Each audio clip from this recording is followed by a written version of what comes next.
సుమన్ గారు, ప్రజల్లో వచ్చే భావ సంఘర్షణను బట్టి ప్రజా సమస్యల మీద ప్రశ్నిస్తూనే ఉంటాం. అసలు మాట్లాడద్దంటే ఎలా కుదురుతుంది? అది ఎవరికి మంచిది కాదు ప్రజాస్వామ్యానికి అని ప్రొఫెసర్ కోదండరాం నేను అనేక అంశాల గురించి, ప్రాజెక్టుల గురించి కానివ్వండి, నిరుద్యోగ సమస్య కానివ్వండి, దాని మీద పోరాటానికి కూడా సిద్ధం అవుతాను. ప్రభుత్వం సమాధానం ఏంటి? మాట్లాడద్దంటే ఎలా? ప్రొఫెసర్ కోదండరాం గారిని మాట్లాడద్దని ఎవరు అనలే. ఇన్ఫ్యాక్ట్ 2 సంవత్సరాల కాలంలో వారు చాలా సందర్భాల్లో చాలా మాటలు మాట్లాడినారు, ఎన్నడూ ఎవరేమలే. కాకపోతే ఈ మధ్య కాలంలో వారి స్టేట్మెంట్స్ పొలిటికల్గా ఉంటున్నాయి. సో అటువంటి తరుణంలో కొంత రియాక్షన్ వస్తుంది.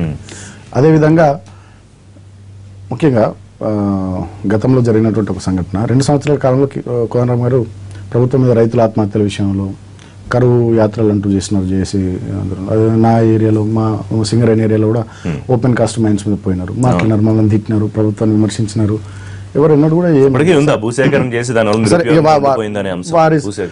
సేపటికి మేము కూడా అనుకునేది ఏంటంటే వారి సలహాలు సూచనలు స్వీకరించాలి అని అనుకున్నాం. ఎప్పుడైతే వారు ఒక పొలిటికల్ స్టేట్మెంట్ ఇచ్చినారో, 2 సంవత్సరాలు అయింది, మీరు ఏం చేయలేరు, మీకు చేత కాకపోతే దిగిపోండి, మేము చేసి చూపిస్తామని చెప్పి వారు అన్నటువంటి సందర్భంలోనే ముప్పేట దాడి మేము వారు పొలిటికల్ గా రియాక్ట్ అయినప్పుడు మేము కూడా డెఫినెట్ గా పొలిటికల్ గా రియాక్ట్ కావాల్సి వస్తుంది. ఎందుకంటే వారు పొలిటికల్ పర్సన్ కాదు, మేము మాత్రం పొలిటికల్ పార్టీలో ఉన్నాం. అయినప్పటికీ కూడా వారు మాట్లాడిన దాన్ని బట్టి మేము రియాక్ట్ కావాల్సి వచ్చింది. అదేవిధంగా దాని తర్వాత వారు మాట్లాడుతున్నటువంటి తీరు, వారు మాట్లాడుతున్నటువంటి పద్ధతి కూడా సరిగ్గా లేదు. మీరు నాకు కొంత సమయం ఇస్తే నేను ఎక్స్ప్లెయిన్ చేస్తాను, జనాలకు క్లారిటీ పోవాలి. మళ్ళీ లేకపోతే సుమన్ కోదండరాం గారిని అట్లన్నారని మళ్ళీ వాళ్ళు అనుకునే ఆస్కారం ఉంది. విషయం ఏంటంటే, ఇప్పుడు మనమే చెప్తాము ఉద్యమ సందర్భంలో మేమంతా కూడా కోదండరాం గారు, మా దయాకర్ గారు, మేము అందరం కూడా ఉద్యమంలో ఉన్నాం. 10-12 సంవత్సరాలుగా చాలా యాక్టివ్గా ఉన్నాం. నీళ్లు నిధులు నియామకాల్లో తెలంగాణకు అన్యాయం జరిగిందని మనమే చెప్పినాం. తెలంగాణ వస్తేనే ఈ అన్యాయాలు సరిదిద్దబడతాయని చెప్పినాం. తెలంగాణ వచ్చింది, మన నిధులు మనం ఖర్చు పెట్టుకుంటున్నాం, మన నియామకాలు మనం మన నోటిఫికేషన్లు ఇచ్చుకొని మనం నియమించుకునేటటువంటి పని చేస్తూ ఉన్నాం. ఇక నీళ్లను తెలంగాణ బీడు భూములకు మలపాలి. ముఖ్యమంత్రి గారు చాలా స్పష్టంగా అసెంబ్లీ వేదికగా పవర్ పాయింట్ ప్రెజెంటేషన్లో చెప్పారు, 1 కోటి ఎకరాల మాగాణగా తెలంగాణను తీర్చిదిద్దాలని. తెలంగాణ భౌగోళిక పరిస్థితులు ఒకసారి చూస్తే రిషి గారు, గోదావరి నదేమో ఉత్తర తెలంగాణ అంటే తెలంగాణకు పైన బాసర్ దగ్గర వచ్చి నిజామాబాద్, ఆదిలాబాద్, కరీంనగర్, వరంగల్, ఖమ్మం ఇట్లా బార్డర్ నుండి పైనుండి వెళ్ళిపోతుంది. ఇట్లా పైనుండి కడలు వెళ్ళిపోతాయి గోదావరి నది. కృష్ణా నదేమో ఇట్లా కింద జూరాల నుంచి ఎంటర్ అయ్యి జూరాల, శ్రీశైలం, నాగార్జున సాగర్ అంటే ఇటు మహబూబ్ నగర్ జిల్లా, నల్లగొండ జిల్లా ఇటువైపు నుండి ఇటు కింద నుండి వెళ్ళిపోతుంది. సో పైన ఉన్నటువంటి గోదావరి కానీ కింద ఉన్నటువంటి కృష్ణ, ఇది ఉత్తరానికి అటువైపు, ఇది దక్షిణానికి ఇటువైపు, 2 నదుల నీళ్లను మధ్యలోకి తీసుకురావాలంటే డెఫినెట్గా టెరైన్ హైట్లో ఉంటుంది. తెలంగాణ టోపోగ్రఫీ ఒకసారి చూసుకున్నట్టయితే టెరైన్ హైట్లో ఉంటుంది. కాబట్టి లిఫ్టులు పెట్టి వాటర్ను మధ్యలోకి తెచ్చుకోవాల్సిందే, అది తప్ప ఇంకో అది లేదు. మరి లిఫ్టులు పెట్టి ఫ్లడ్ వచ్చినప్పుడు వాటర్ తెచ్చుకోవాలనుకుంటే మనం ఎక్కడ స్టోర్ చేసుకోవాలి? డెఫినెట్గా ఆ దిశగా ప్రాజెక్టులు కట్టుకోవాలి. ఈ ప్రాజెక్టులు కట్టుకునేటటువంటి క్రమంలో మేము చెప్తున్న మాట కాదు, CWC 2007లో చెప్పినటువంటి మాట. ప్రాణహిత చేవెళ్ల ప్రాజెక్టుకు సంబంధించి ఒక విలువైన సూచన చేసింది CWC. ఆనాటి కాంగ్రెస్ ప్రభుత్వాన్ని విమర్శిస్తూ ఏం చెప్పిందంటే, ఫ్లడ్ వచ్చినప్పుడు తుమ్మిడిహెట్టి దగ్గర కౌటాల మండలం కాజ్నగర్ నియోజకవర్గం నుండి 160 TMCల నీటిని లిఫ్ట్ చేస్తామని మీరు అంటున్నారు. చేవెళ్ల వరకు మీరు పెట్టినటువంటి రిజర్వాయర్ల కెపాసిటీ చూస్తే కేవలం 11 TMCలే ఉన్నాయి. మీరు 160 TMCల వాటర్ను ఎట్లా స్టోర్ చేస్తారు, ఎట్లా వాడుకుంటారు అని చెప్పి CWC వాళ్ళను విమర్శిస్తూ మీరు రిజర్వాయర్ల కెపాసిటీ పెంచుకోని చెప్పింది. సో మేము రీడిజైన్ చేసినటువంటి కాళేశ్వరం ప్రాజెక్టులో మీరు మొన్న చూసినారు, ఇప్పుడు పైన SRSP కానీ, సింగూరు కానీ, నిజాం సాగర్ కానీ ఒక క్యూసెక్ నీరు రాలేదు, ఏం లేదు, దాని పరిస్థితి చాలా ఘోరంగా ఉంది. బట్ కాళేశ్వరం నుంచి దిగువన 400 TMCల నీళ్లు వారం రోజుల్లో సముద్రం పాలని. కాబట్టి మేము ఎక్కడ నీటి లభ్యత ఉంటుందో అక్కడ ప్రాజెక్టులు కట్టుకుని వాటర్ను లిఫ్ట్ చేసి మధ్యలో వరకు తీసుకురావాలనేది మా ఆలోచన. సో ఆ క్రమంలో రిషి గారు ఒక నిమిషం, ఆ క్రమంలో మేము చేస్తున్నది కాళేశ్వరం ప్రాజెక్టు నుంచి ఎల్లంపల్లి నుంచి మిడిమానేరు నుంచి అనంతసాగర్, రంగనాయక సాగర్, ఆడికెళ్ళి మల్లన్న సాగర్. ఈ మల్లన్న సాగర్ యొక్క ప్రత్యేకత ఏంటంటే చాలా మంది అదే అంటే వారికి అర్థం కాక అట్లా మాట్లాడుతున్నారు. మల్లన్న సాగర్ రిషి గారు మల్లన్న సీరియస్ చెప్తున్నాను, వారికి కోదండరాం గారికి తెలియక మాట్లాడుతున్నారు. కోదండరాం గారు ఎవరైనా ఇరిగేషన్ ఎక్స్పర్ట్స్ మా ప్రభుత్వంలో ఉన్నటువంటి అధికారులు కానీ, నిపుణులు, విద్యాసాగర్ లాంటి వారి దగ్గర పోయి తెలుసుకుని హనుమంతరావు గారి దగ్గర కూడా వస్తా, నేను హనుమంతరావు గారి దగ్గర కూడా వస్తా, వారి గురించి కూడా ఇలా మాట్లాడతాను. సో కోదండరాం గారు తెలుసుకుని మాట్లాడవచ్చు. మల్లన్న సాగర్ యొక్క బెనిఫిట్ ఏంటంటే 553 మీటర్ల ఎత్తులో ఆ ప్రాంతం ఉంది. సో అక్కడ మల్లన్న సాగర్ దగ్గర ఆ ప్రాంతంలో ఒక 50 TMCల రిజర్వాయర్ కట్టినట్టయితే అతి ఎక్కువ రైతుల ఆత్మహత్యలు జరిగినటువంటి ఒక 17 నియోజకవర్గాలు నిజామాబాద్ జిల్లా, మెదక్ జిల్లా, అదేవిధంగా నల్లగొండ జిల్లాలో మేము 10,29,000 ఎకరాలకు నీళ్లు ఇవ్వబోతా ఉన్నాం. అదే కాకుండా ఆ ప్రాజెక్టుకు మల్టిపుల్ బెనిఫిట్స్ ఉన్నాయండి, తెలియక మాట్లాడుతున్నాం. దాంతో పాటు ఇప్పుడు సింగూరుకు వాటర్ లేదు, నిజాం సాగర్కు వాటర్ లేదు, SRSPకి వాటర్ లేదు. సో ఈ మల్లన్న సాగర్ నుంచి బై గ్రావిటీ కెనాల్ తీసుకొని సింగూరును స్టెబిలైజ్ చేయాలనే ఆలోచన. అదేవిధంగా అక్కడి నుంచి గోదావరి జలాల వినియోగం ఫోరం చైర్మన్ మరి శశిధర్ రెడ్డి గారు ఉన్నారు. ఒక నిమిషం, ఆయన ఏమన్నారంటే ఆయనకు రిజర్వాయర్ అసలు అవసరం లేదు, లిఫ్ట్లు సరిపోతాయని కూడా అన్నారు. అంటే వీళ్ళందరూ కావాలని ఏం కామెంట్ చేయరు కదా, వైబిలిటీ గురించి మాట్లాడతారు కదా. నేను అదే చెప్తున్నా, ఒక్క నిమిషం మల్లన్న సాగర్ చెప్పనియండి. సో 10,29,000 ఎకరాలకు కొత్తగా నీరు ఇస్తున్నాం. సింగూరుకు కాలువ ద్వారా నీళ్ళు ఇచ్చి దాని ఆయకట్టు స్టెబిలైజ్ చేయాలి, ఎందుకంటే పైనుండి నీళ్ళు వస్తలేవు. నిజాం సాగర్ కు శ్రీరామ్ సాగర్ కూడా నీళ్ళు ఇచ్చి దాని కింద ఈ 3 ప్రాజెక్టుల కింద దాదాపు 16 లక్షల ఆయకట్టును స్థిరీకరించాలని మా లక్ష్యం. అది కాకుండా మల్లన్న సాగర్ నుంచి కొండపోచమ్మ రిజర్వాయర్ ద్వారా హైదరాబాద్ కు ఇంకొక రిజర్వాయర్ కట్టి ఒక 20 TMCలు డెడికేటెడ్ గోదావరి డ్రింకింగ్ వాటర్ ఇవ్వాలని మా ఆలోచన. సో ఇంత మల్టిపుల్ బెనిఫిట్స్ ఉన్నాయి కాబట్టి దాని కెపాసిటీ 50 TMCలు పెట్టినాం. ఒకటి. రెండోది రెడ్డి గారు చెప్పిన సో ఇవన్నీ తెలియక మా కోదండరామ్ సార్ ఒక పొలిటికల్ కామెంట్ మీరు ఎక్స్ప్లెనేషన్ ఇచ్చేసాక వీరి దగ్గరికి వెళ్దాం. ఆయన వెనకాల ఏదైతే కాంగ్రెస్ పార్టీ ఉందని టీఆర్ఎస్ ఆరోపిస్తోందో ప్రజల హస్తం తప్ప ఇంకే హస్తం లేదని చెప్పారు. ఒక మాట చెప్తే కాంగ్రెస్ పార్టీ నాయకులు ఏ మాటలు మాట్లాడుతున్నారో కోదండరామ్ గారు కూడా అదే మాట్లాడుతున్నారు. దినకర్ గారు, సార్ దయాకర్ గారు, ఒకటి ప్రజలు ఏ సమస్యల్లో ఉన్నారో ప్రతిపక్షాలు అవే సమస్యల మీద మాట్లాడతాయి. ఓకే, ఇప్పుడు రీడిజైన్ మీద మాకు వ్యతిరేకత ఉంది కాంగ్రెస్ పార్టీకి. దాని సమస్య మీరు ఆల్రెడీ ఇక దాన్ని పట్టించుకోకుండానే మీరు రీడిజైన్ ఓకే చేసుకున్నారు. రీడిజైన్ తోనే ఇప్పుడు మేడిగడ్డ నుంచి తెస్తున్న పరిస్థితి ఉన్నది. కానీ ల్యాండ్ ఎక్విజిషన్ కొరకు మీరు చేస్తున్న ప్రయత్నాన్ని విమర్శిస్తే ప్రాజెక్టులకు వ్యతిరేకంగానే చర్చ పెడుతున్నారు. అండ్ ఇక్కడ చిన్న అప్డేట్, భూసేకరణలో మార్పులకు సిద్ధం అవుతుంది. జియో 123కు భూసేకరణ చట్టం 2013లో ఉన్న అంశాలు చేరుస్తూ జీవో మార్పుకు తెలంగాణ ప్రభుత్వం సిద్ధమవుతోందని అప్డేట్ కూడా ఇవ్వడం. అలాంటప్పుడు ఈ జీవో కూడా అవసరం ఎందుకు ఉంటుంది? 2013 ఉంటే అది అత్యున్నతమైన విధాయక మండలి తీసుకున్న నిర్ణయం. అది the best policy in the world నాకు తెలిసి ల్యాండ్ ఎక్విజిషన్ కొరకు. ఈ మధ్యనే బీజేపీ దాన్ని ఏదో ఆర్డినెన్స్ రూపంలో 3 సార్లు తెచ్చి కూడా రాజ్యసభలో ఓడిపోయిన చట్టం అది. దాన్ని ఒక స్టేట్ జీవో కాంపిటెంట్ గా ఉంటుందనే విషయంలో మరి 29 రాష్ట్రాలకు భిన్నంగా వాళ్ళు చేస్తా అంటే నష్టం లేదు. కానీ better settlement to the 2013 act దాంట్లోనే పెట్టిండ్రు. 2013లో R&R ప్యాకేజ్ అనేది ఉంటుంది. ఈ 2001-23లో అది లేదు. 214 తర్వాత 46 49 సంథింగ్ ఇవి ఈ జీవోలన్నీ కూడా రైతుని కానీ ఎవరైతే పట్టాదారు సమస్యలుగానే ఉంచే అవకాశం ఉంది. ఒకసారి వన్ టైం సెటిల్మెంట్. రెండు అంశాలు. ఒకటి, ముఖ్యమంత్రి కేసీఆర్ స్పష్టంగా చెప్పింది జీవో 123 ప్రకారం కానీ భూసేకరణ చట్టం 2013 ప్రకారం కానీ ఇస్తామని చెప్పనమాట. ఒకటైతే ఇది మేజర్ డెవలప్మెంట్ కదా.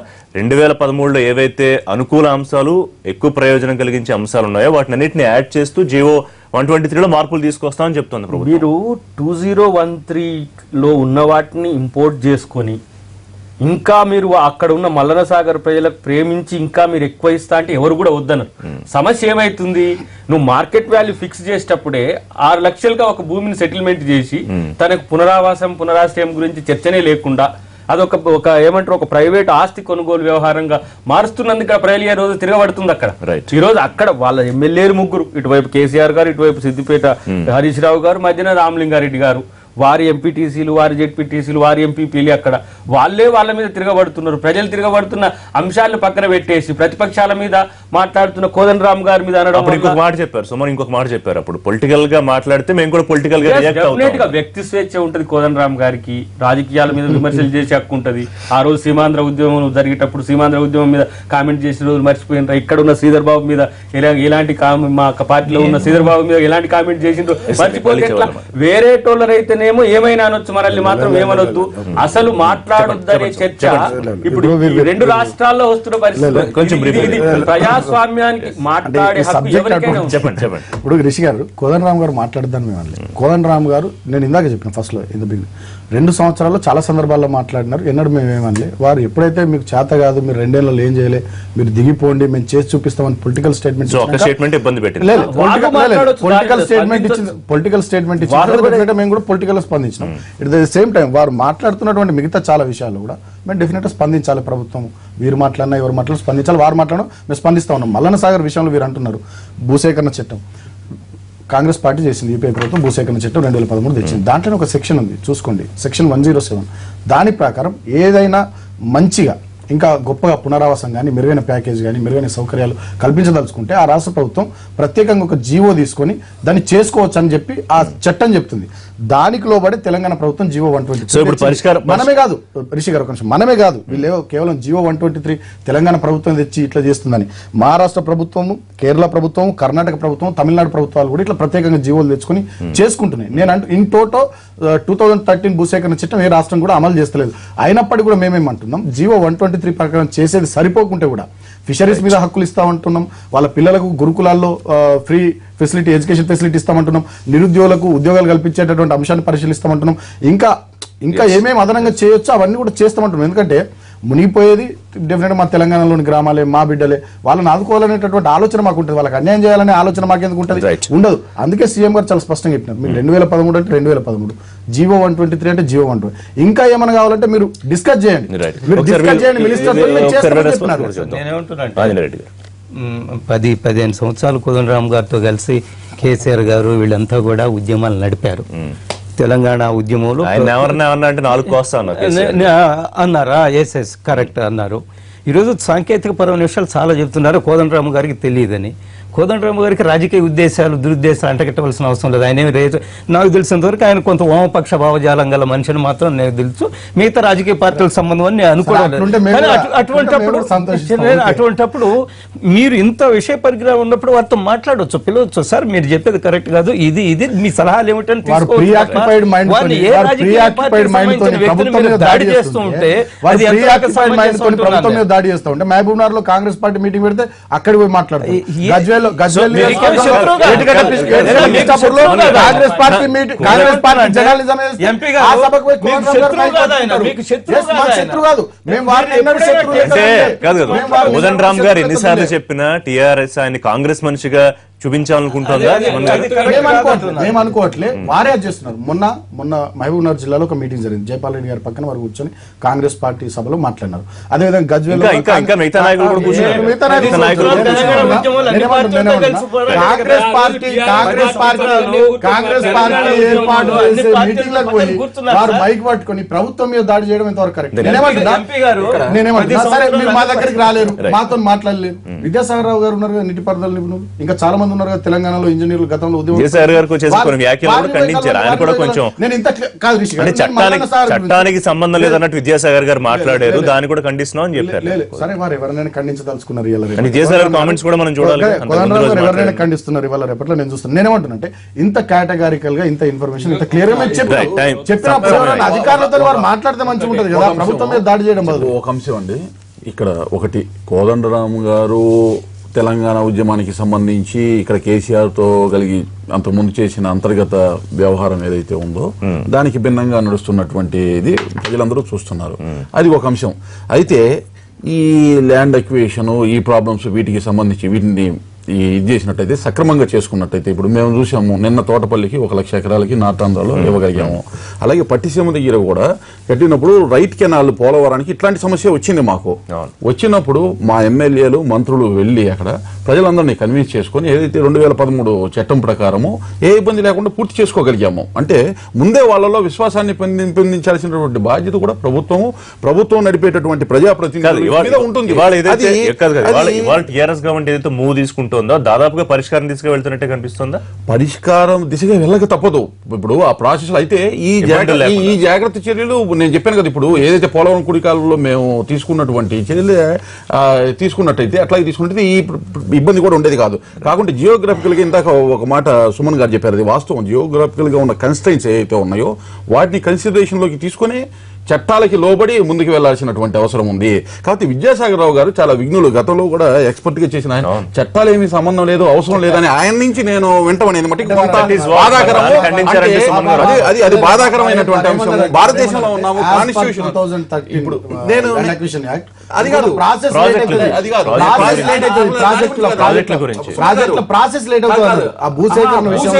కాదండి, అసలు ప్రాజెక్టు డిజైన్ కట్టడం మీదే ఆయన చట్టాలు ఉల్లంఘించవచ్చు అన్న ఎగ్జాంపుల్ చెప్పి దాని అనుమతుల గురించి ఇంపార్టెంట్ బ్రేకింగ్ చూద్దామండి. బాస్టిల్ డే రోజే ఫ్రాన్స్ లో పెను విషాదం సంభవించింది. జనంపైకి దూసుకెళ్లిన ఓ ట్రక్కు బేభత్సం సృష్టించింది. ఈ ప్రమాదంలో దాదాపు 80 మంది మరణించారు, మరో 100 మందికి పైగా తీవ్రంగా గాయపడ్డారు. మృతుల సంఖ్య ఇంకా పెరిగే అవకాశం కనిపిస్తోంది. ఫ్రాన్స్ నేషనల్ డే సందర్భంగా ఘనంగా వేడుకలు నిర్వహిస్తున్నారు. నీస్ అనే ప్రాంతంలోని ఓ రిసార్ట్ వద్ద పెద్ద ఎత్తున బాణసంచా కాలుస్తున్నారు. ఈ వేడుకలు చూసేందుకు జనం భారీగా తరలివచ్చారు. అటుగా దూసుకొచ్చిన ఓ ట్రక్కు జనంపైకి దూసుకెళ్లింది. అదే సమయంలో ట్రక్కులోంచి కాల్పులు కూడా జరిపారు. దీంతో అప్రమత్తమైన పోలీసులు ట్రక్కు డ్రైవర్ను కాల్చి చంపేశారు.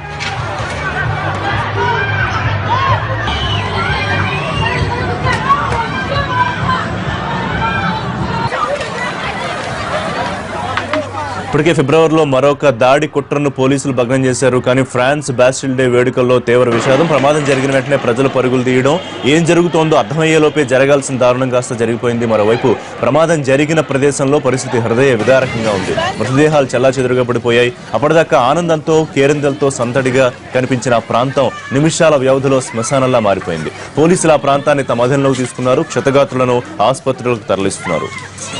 8 నెలల వ్యవధిలో ఫ్రాన్స్ లో ఇది రెండో అతిపెద్ద ఉగ్రదాడిగా చెప్పుకోవచ్చు.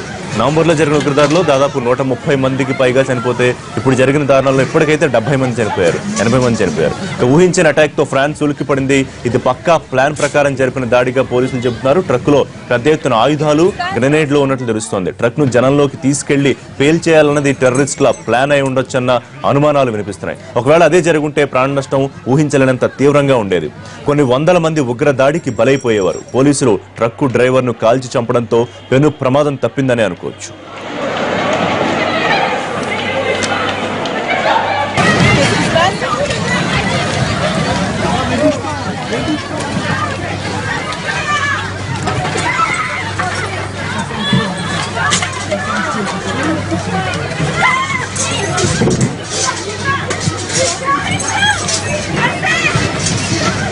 ఇప్పటిదాకా అయితే ఇది ఉగ్రదాడిగా అనుమానాలు ఇంకా దీన్ని నిర్ధారించాల్సిన అవసరం కనిపిస్తోంది. ఎక్కడో ఒక చోట ప్రపంచంలో ఉగ్ర దాడులు చేస్తూ తమ అస్తిత్వాన్ని చాటుకునే ప్రయత్నాన్ని ఉగ్రవాదులు చేస్తూ ఉన్నాయి. అయితే దీనికి ఇప్పటివరకు ఎవరు బాధ్యులనే విషయం కూడా తెలియాల్సింది.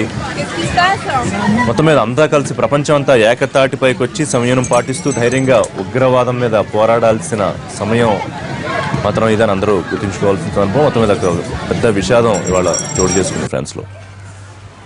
రైట్, ఎనీవే అండి, థ్యాంక్ యూ వెరీ మచ్. ఇవాళ లైవ్ షోలో పార్టిసిపేట్ చేసిన సుమన్ గారు, ఆంజనేయ రెడ్డి గారు, శేఖర్ గారు, దినకర్ గారు. ఇది వాళ్ళ లైవ్ షో. మరిన్ని లైవ్ అండ్ పొలిటికల్ అప్డేట్స్ కోసం చూస్తూనే ఉండండి ఎన్టీవీ.